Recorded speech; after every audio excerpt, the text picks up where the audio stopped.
Heavy rainfall associated with the passing of a tropical wave on Wednesday caused severe flash flooding across many parts of East-West Corridor as well as Sangre Grande, with many now left to engage in cleanup efforts. Sunil Lalla reports. As early as 9 a.m., videos began to surface on social media showing flooding, mostly in parts of the East-West Corridor. By 11 a.m., parts of the Churchill-Roosevelt Highway were impassable, with vehicles on the eastbound lane trying to get on the other side of the highway. Other images showed vehicles struggling to make it out of flood waters, such as this one in the vicinity of the UWI St. Augustine campus. El Dorado Tunapuna in particular witnessed severe flash flooding along with parts of Sangre Grande. Power outages were also reported in several areas including Cunupia, Trincity and Sangre Grande. Acting chairman of the Tunapuna-Piago Regional Corporation, Travis Williams, assured that all efforts were being made to bring relief to those affected. What we have also happening is a number of the water courses, of course, being overflown with water. We have some damage to some houses, etc. We have a number of our vehicles on standby right now. We have some backhoes out in the field working, clearing some of the debris, helping to clear some of the roadways. We have some water trucks that will come tomorrow, of course, once the water subsides. This is just one of two vehicles that were washed away by flood waters in Dunderhill Road in Arouca, but the owner says this is a normal occurrence in the area. That one hurt me because I'm a transport for me to move about. And well, good. I have to walk the road now. For my little boy growing up, this river take away about 10 cars. During the years. Not too far off, a resident said it was unlike anything he had seen in the area for over 10 years. Honestly, this is the worst. This is the worst for sure. It had one similar, but this one here is definitely it. Mash up the railings and this is more destruction than anything else I've seen so far.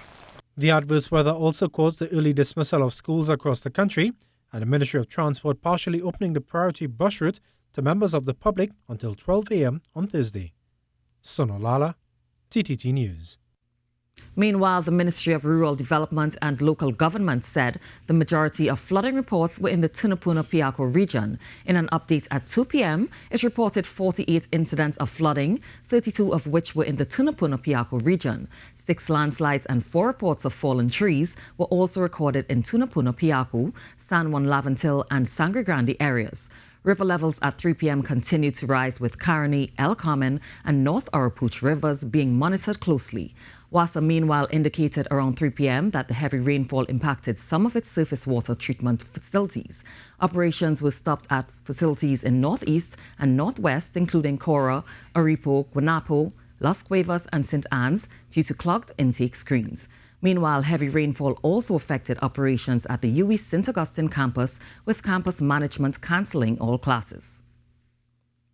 And in Tobago, there were over 50 reports of landslides, while 3 families were relocated as a result of effects of the heavy rainfalls being experienced on the island. Following an emergency meeting with all emergency responders on Wednesday, Chief Secretary Fali Agustin hosted a press briefing at the Emergency Operations Center. Hercules family out there in Delaford, their home is significantly affected, and so preparations are being made right now to have them move. Meanwhile, Director of the Tobago Emergency Management Agency, Alan Stewart, reiterated that further rainfall is expected. Several areas, including the capital of Tobago, experienced flash flooding, while there were also incidents of fallen trees. Land slippage. There is slope instability at this time as a result of the incessant rainfall that we would have had over a lengthy period. There is also an anticipation based on the information that we receive from the Trinidad and Tobago Meteorological Service that we can anticipate an addition of over 30 millimeters of rainfall. You know what 50 millimeters of rainfall did in 2004. All of us can remember that. So we can anticipate that, so we need to prepare for that as well.